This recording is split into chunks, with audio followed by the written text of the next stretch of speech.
जय हिंद मेरे प्यारे साथियों। CISF ASI LDC exam success में आप लोग सभी को मोस्ट वेलकम। आज हम लोग करेंगे नंबर सिस्टम का जो पार्ट 3 का वीडियो का कुछ डिस्कशन करेंगे। इसमें हम डिस्कशन करेंगे जो डिवीज़न का बारे में। डिवीज़न से पिछले बार LDC का जो क्वेश्चन पेपर है उसमें 3 क्वेश्चन डिवीज़न से आए थे, मतलब 2 तो सीधा डिवीज़न से आए थे और एक थोड़ा घुमा फिरा के डिवीज़न से आए थे। तो डिवीज़न का बारे में बताएंगे। सबसे पहले डिवीज़न अर्थात भाग कैसे किया जाता है, एक भाग करने के लिए क्या क्या होता है हमारे पास, उसका बारे में आपको बताएंगे। तो ठीक है, ज़्यादा बात ना करते हुए हम सबसे पहले आगे बढ़ते हैं। आप इसमें देख पा रहे हैं, मैं ऊपर में लिख के रखा हूँ,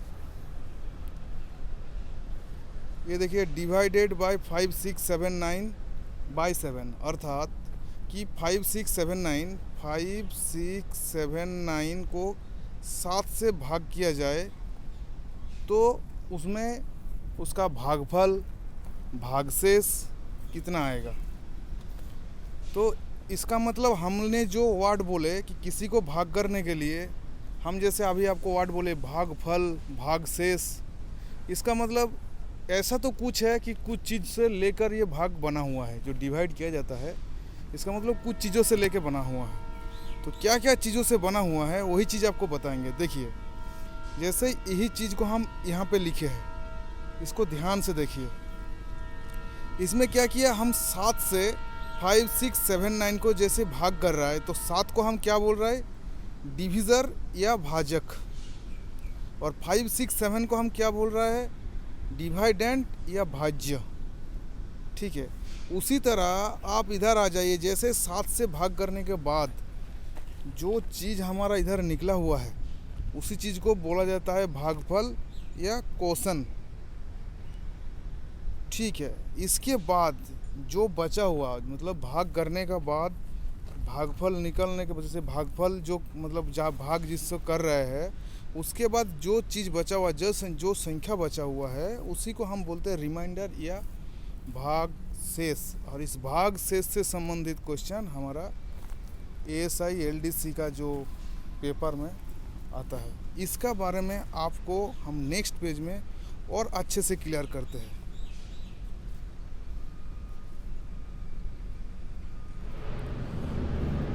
देखिए, जैसे हमने क्या किए थे आपको बताए थे, जो 5679, इसमें देखिए ध्यान से देखिए, इसको हम क्या बोले थे, आपको बोले थे डिवाइडेंट या भाज्य। मतलब इसको हम किससे भाग कर रहा है, भाग कर रहा है 7 से, अर्थात ये जो 7 है ये हो गया भाजक। ठीक है, और उसके बाद क्या हो गया, जैसे हमारा ये ख़त्म हो गया, उसके बाद 7 से जब हम 567 को भाग करने के बाद जो संख्या निकल के आ रहा है उसी चीज़ को हम बोलते हैं भागफल। अर्थात हमने यहाँ पे एक चीज़ देख रहा है कि 7 से जब 5679 को भाग कर रहा है तो 811 आ रहा है, अर्थात हम इसको गुना कर देंगे, 811 को 7 से गुना कर देंगे तो हमारा ये वाला संख्या आना चाहिए। मगर इसमें क्या हो रहा है, ये करने के बाद आपका 2 रिमाइंडर बच रहा है। ठीक है, तो उस हिसाब से जो 5679 को 7 से भाग करने के बाद भागफल 811 आने के बाद 2 बच गया तो वो हो गया रिमाइंडर। मेरे ख्याल से मैं आपको इस चीज़ को समझा पाया, आपको शायद समझने में कोई दिक्कत नहीं हुआ। फिर भी इसी चीज़ को, जो चीज़ को आप बताया जा रहा है कि आपको हम जैसे अभी बताया, देखिए डिवाइडेंट अर्थात भाज्य क्या था, भाज्य था हमारा 5679। इसको किससे करना है, अभी देखिए हमने जैसे बोला था 7 से भाग कर रहे थे, भाग करने से मतलब डिविज़र 7 है तो 7 से भाग कर रहे थे, मगर हमने आपको क्या बोला था, जब 7 से गुना कर देंगे 811 अर्थात जो भागफल का गुना कर देंगे तो, और जो आपको लास्ट में जो बचा हुआ था 2 बचा हुआ था, इसको प्लस कर देंगे अर्थात रिमाइंडर अर्थात भागशेष को प्लस कर देंगे तो ये वाला हमारा आंसर आना चाहिए। मेरा बोलने का मतलब ये है कि आपको जो ये क्वेश्चन है इस चीज़ का जरिए आपको आ रहा है, यही चीज़ को आपको समझाना है।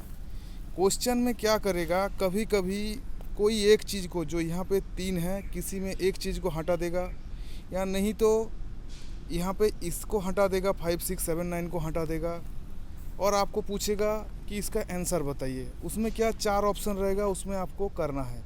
तो इस चीज़ को आप प्रैक्टिस करके रखेंगे तो आपको उस टाइम करने के लिए कोई दिक्कत नहीं होगा, क्योंकि उस टाइम आपको ज़्यादा दिक्कत कहाँ होता है, इसमें होता है सभी जितना भी एग्ज़ाम कैंडिडेट होता है उसका होता है भाज्य, भाजक, भागफल और भागशेष। ये जो वर्ड है, या इंग्लिश में बोला, ये जो इंग्लिश में चार्ट हुआ, इस वर्ड में उनको दिक्कत होता है। वो भाज्य को भाजक समझ लेता है और भाजक को भाज्य समझ लेता है, जिसमें उनका क्वेश्चन गलत हो जाता है। इसीलिए इस चीज़ को आपको ज़्यादा बार प्रैक्टिस करने से आपका क्वेश्चन दिक्कत नहीं होगा। तो आप इसको प्रैक्टिस करिए। इसी चीज़ को मैं और आपको थोड़ा सा लेवल ऊंचा करके आपको समझाता हूँ, ताकि आपको इसमें समझने के लिए और आसान हो जाएगा। मतलब जिसको बोलता है कि आपको इस चीज़ को मैं थोड़ा बढ़िया से समझाता हूँ। देखिए, जो मैं आपको अभी बताया था, ये डिवीज़न मैं आपको जो बताया था, ये जो डिवीज़न है, ये इंग्लिश स्टूडेंट मतलब जैसे हिंदी जिसको थोड़ा प्रॉब्लम होता है, मेरे पास 2-4 कमेंट आया था, जिस कमेंट में मेरे को बोला कि सर आप हिंदी में भी ना बता के इंग्लिश में भी बताइए। तो आप लोगों को जो चीज़ मैं अभी जस्ट बताया आपको, उस चीज़ को आपको ध्यान रखना है। तो इसमें देखिए वही चीज़ को हम बताए हैं कि डिविडेंड, डिविज़र, क्वेश्चन और रिमाइंडर, ये चीज़ को आप ध्यान रखिएगा। अभी यहाँ पे देखिए मैं आपको करके एक दिया था, ये 2664 जब 6 से इसको डिवाइड करके 44 आ रहा है तो लास्ट में हमारा 0, ये हमें रिमाइंडर 0 बच रहा है। ये हमारा क्या हो जा रहा है, जो हमारा भागफल हो जा रहा है 44। डिविज़र और डिविज़र ये दो आपको समझने में दिक्कत नहीं होगा। इस चीज़ को आप बढ़िया से प्रैक्टिस करिए ताकि आपको एग्ज़ाम में दिक्कत ना हो। चलिए हम चलते हैं नेक्स्ट पेज में। अभी नेक्स्ट पेज में आ गया। नेक्स्ट पेज में जो पहले आपको जो चीज़ हम समझाए थे कि इसी चीज़ को लेके हम कंटिन्यू डिस्कस कर रहे हैं कि 5 6 7 9 से 7 से भाग करने के बाद, जैसे 7 से हम उसको भाग कर दिए, भाग करने के बाद कैसे आ रहा है, और उसी चीज़ को, यही चीज़ जो है इसमें जांचने के लिए, जो चीज़ को आपको मैं पीछे बताया वही चीज़ को इसमें दिया हुआ है, ये आपको समझने के लिए, ताकि आपको प्रैक्टिस के बाद जैसे आपने प्रैक्टिस कर रहा है तो आपको आंसर मिलने के लिए आसान हो जाए।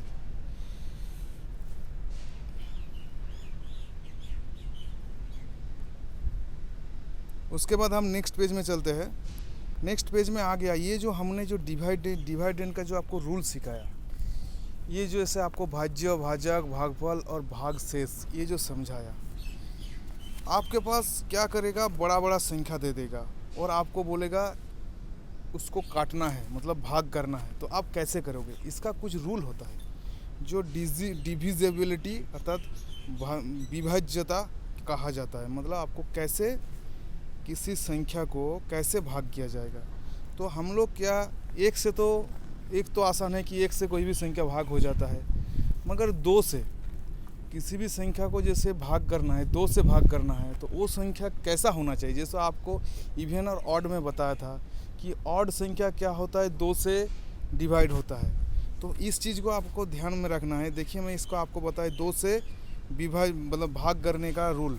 जैसे देखिए क्या लिखा है, यदि किसी संख्या का अंतिम अंक 0 या सम संख्या हो तो वो पूरी तरह 2 से विभाज्य होगा, 2 से कट जाएगा, 2 से भाग होगा। 2 से विभाग करने का रूल है, किसी संख्या का अंतिम में 0 अर्थात 0 या सम संख्या हो, जैसे आपका 0 हो गया, 2 हो गया, 4 हो गया, 6 हो गया, 8 हो गया, तो वो संख्या आपका कभी भी 2 से भाग होगा। 2 से भाग आप उसको कर सकते हैं, मतलब उसको 2 से डिवाइड कर सकते हैं। तो आपको 2 से भाग करने का रूल पता लग गया। चलिए हम नेक्स्ट में चलते हैं। अभी नेक्स्ट में चलेंगे 3 से भाग करने का रूल। ये आ गया 3 से भाग करने का रूल। देखिए 3 से कैसे भाग किया जाता है। देखिए 3 से भाग करने का सबसे बड़ा रूल है, 3 से भाग करने का रूल है, यदि किसी संख्या का कुल अंक का योग 3 से विभाज्य हो तो पूरी तरह से 3 से मतलब डिवाइड हो जाएगा, यह भाग किया जा सकता है। अर्थात देखिए इसमें आपको समझाएगा कि 7 4 7 6 3 इस सभी संख्या को हम प्लस करने के बाद हमको मिल रहा है 27, जो 27 3 से भाग हो सकता है। हम इतना बड़ा संख्या को छोड़ देते हैं, एक छोटा संख्या लेता है जिसमें लेता है 1 2 और 6। इन तीनों को प्लस करने से इसमें आप प्लस कर दोगे तो आपका आ जाता है 9। देखिए 9 3 से डिवाइड हो सकता है, तो हम इसी 1 2 6 जो संख्या को हम 3 से आसानी से भाग कर सकते हैं। हम समझ सकते हैं कि हाँ 3 से ये भाग किया जा सकता है। तो वही है, मैं दोबारा आपको इस चीज़ को बता रहा हूँ कि 3 से भाग करने का रूल है, यदि किसी संख्या का कुल अंक का योग 3 से विभाज्य हो तो वो पूरी तरह से 3 से विभाजित होगा। ठीक है, ये हम चलते हैं नेक्स्ट पेज में। अभी 4 से कैसे डिवाइड किया जाएगा तो उसका बारे में आपको बताया जाएगा। 4 से देखिए इसमें 4 से करने का क्या रूल है, 4 से भाग करने का रूल है। ये देखिए 4 से भाग करने का रूल है। 4 से भाग करने का सबसे बड़ा रूल है 4 से भाग करने का, यदि किसी संख्या के अंतिम 2 अंक, जैसे किसी 4 अंक या 3 अंक का संख्या दिया हुआ है, उसका जो अंतिम 2 अंक 4 से भाग किया जाने से वो संख्या पूरी तरह से 4 से विभाजित होगी। जैसे आपको मैं एक सीधा समझाता हूँ, जैसे इसमें 8 2 1 6, देखिए 1 6 4 से विभाजित होता है। तो इस संख्या को आप भाग करके देख लीजिए, 1 2, इस संख्या को आप भाग करके देख लीजिए, ये संख्या पूरी तरीक़ा से आपसे 4 से भाग हो जाएगा। देखिए इसका नीचे भी एक हमने एग्जाम्पल दे के रखा है, उस एग्जाम्पल से भी आप देख सकते हैं। जैसे 4 6 7 3 2 6 4, इसमें देखिए 6 4 जो होता है 4 से विभाज्य है, तो ये पूरा संख्या 4 से भाग हो जाएगा। ठीक है, अभी हम 4 के बाद अभी 5 में चलते हैं। देखिए 5 का क्या होगा, 5 से विभाज्य करने का रूल बहुत सीधा है। आपको इस चीज़ को समझ में रखना है, इसी संख्या का जो अंतिम संख्या 0 या 5 होने से आप उस संख्या 5 से पूरी तरह से विभाज्य होगी। जैसे आपको देखिए 5 का पहाड़ा जो होता है, 5 1 5 5 2 जा 10, अभी क्या हुआ 5 1 5 5 आया, 5 2 जा क्या हो गया आपका 10 हुआ, फिर से 5 3 में आप करेंगे तो 15 हो जाएगा। देखिए 4 में करेंगे तो 20 हो जाएगा। मतलब आप क्या हो रहा है, 0 और 5 घूम फिर के आ रहा है। तो आपको इतना ध्यान रखना है, किसी भी संख्या का पीछे 0 या 5 रहने से वो संख्या पूरी तरह से 5 से पूरा विभाजित होगी, विभाज्य होगी। ठीक है, ये आपका हो गया 5 से। अभी 6 से करने का क्या रूल है, 6 से क्या करना है। देखिए जैसे हमने पहले पढ़ के आया 2 से, 2 में क्या पढ़ा कि किसी संख्या का पीछे 2 और सम संख्या होने से वो 2 से विभाज्य होता है। तो 6 का क्या होता है, 6 हमारा बनता है 3 और 2 का गुना करने से 6 बनता है। ठीक है, तो हमको क्या करना है, 3 और 2 का गुना करने से जब 6 बनता है तो हमारा सीधी है जो हम 3 में सीख के आए कि सभी संख्या का योग 3 से विभाजित होना है, तो 3 से होगा। और 2 का तो हमने बोल ही दिया कि 0 और 2 आपका होना चाहिए। तो इसी का देखिए हम एक एग्जाम्पल भी इधर दे के रखे, इस चीज़ को आप आराम से समझ सकते हैं। 1 0 2 0 4 2 4 8 ऐसा करके दिए है, और 1 5 7 2। इस चीज़ से आप आराम से समझ सकते हैं कि 6 से कैसे विभाजित हो जाएगा, क्योंकि ऑलरेडी हम 2 और 3 करके आ चुके हैं। ठीक है, अभी हम जाएंगे,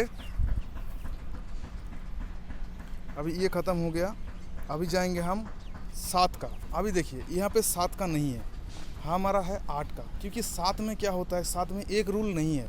7 का विभाज्य करने के लिए आपको थोड़ा उसको करके देखना पड़ेगा। इसका रूल तो है, आपको मैं बता सकता हूँ, मगर वो क्या हो जाएगा आपका नॉलेज में नहीं रह पाएगा, इसलिए मैं 7 का छोड़ दिया हूँ।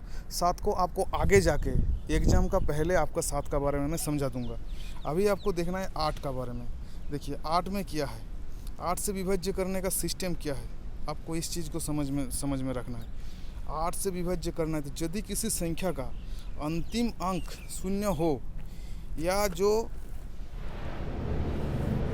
लास्ट का जो संख्या का 3 संख्या 8 से विभाजित हो तो वो संख्या पूरी तरह से 8 से भाग हो जाएगा। अर्थात जैसे 4 में हम देखे थे कि 2 संख्या, लास्ट का 2 संख्या, मगर 8 में क्या करना है, आपको लास्ट का 3 संख्या को ध्यान में रखना है।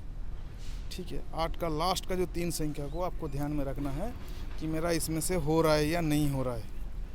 ठीक है, तो 8 का आपका हो गया। अभी आ जाइए आपका 9 का। 9 का आपका क्या है, 9 का आपको ध्यान रखना है, इसमें जो 3 वाला जो फॉर्मूला आता है वही इसमें 9 वाला में भी सेम आएगा, क्योंकि लास्ट का जो आपका सभी संख्या का योग करने से उसको 9 से डिवाइड हो जाएगा, तो आपका पूरा संख्या 9 से भाग हो जाएगा। ठीक है, तो इसमें हम ज़्यादा टाइम वेस्ट नहीं करेंगे और आगे बढ़ते हैं।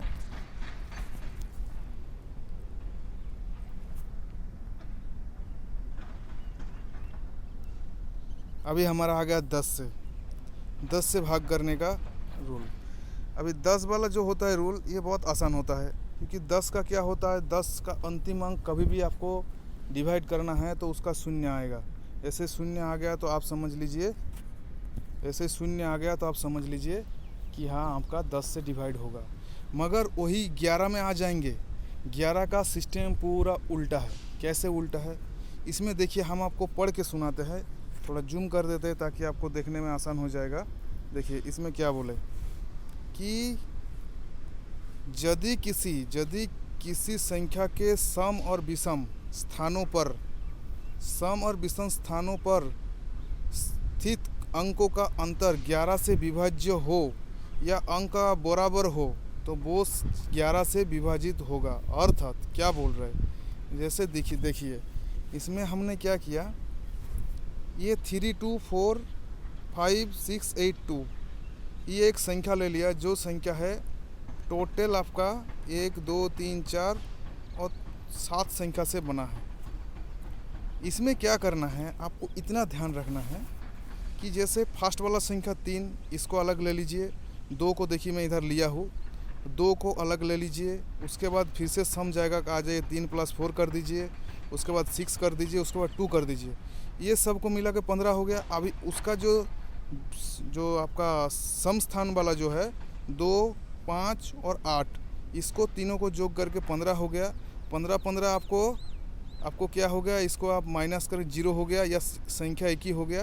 तो आप क्या हो गया, ये संख्या आपका 11 से कट सकता है। आप इस संख्या को शायद मेरे ख्याल से जो ये है इसको समझ पाए हैं। ठीक है, तो ये था आपका डिवीज़न करने का रूल, कैसे डिवीज़न किया जाता है।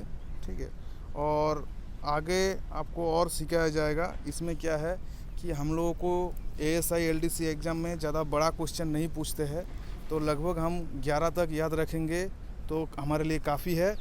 और इससे ये हमारा नंबर सिस्टम का तीसरा वीडियो है। इसके बाद चौथा वीडियो आएगा, और चौथा वीडियो से हम लोग क्या करेंगे, चौथा वीडियो है और थोड़ा सा बेसिक है बचा हुआ है, उस बेसिक को हम समझा देंगे। और 5वां वीडियो से हम कंटिन्यू प्रैक्टिस करना शुरू करेंगे।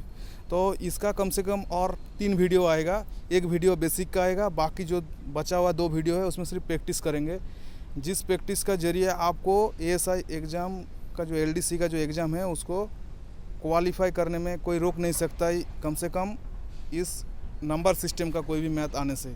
और नंबर सिस्टम का बहुत वैल्यू रहता है ASI LDC एग्ज़ाम में, क्योंकि हमारा पूरा मैथ है न्यूमेरिकल एबिलिटी का ऊपर ही बेस है।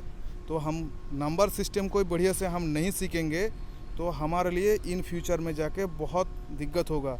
आप लोगों को लग सकता है कि ये छोटा बच्चों जैसा, हम बच्चों का जैसे छोटा बच्चों को नहीं पढ़ाते वैसे पढ़ा रहा है, मगर आप इसको पढ़िए, आपका फ्यूचर में इसको बहुत अच्छा होगा, ताकि आपका प्रैक्टिस हो जाएगा किसी को करने के लिए। जब तक आप प्रैक्टिस नहीं करेंगे आपका कोई चीज़ बनने वाला नहीं है।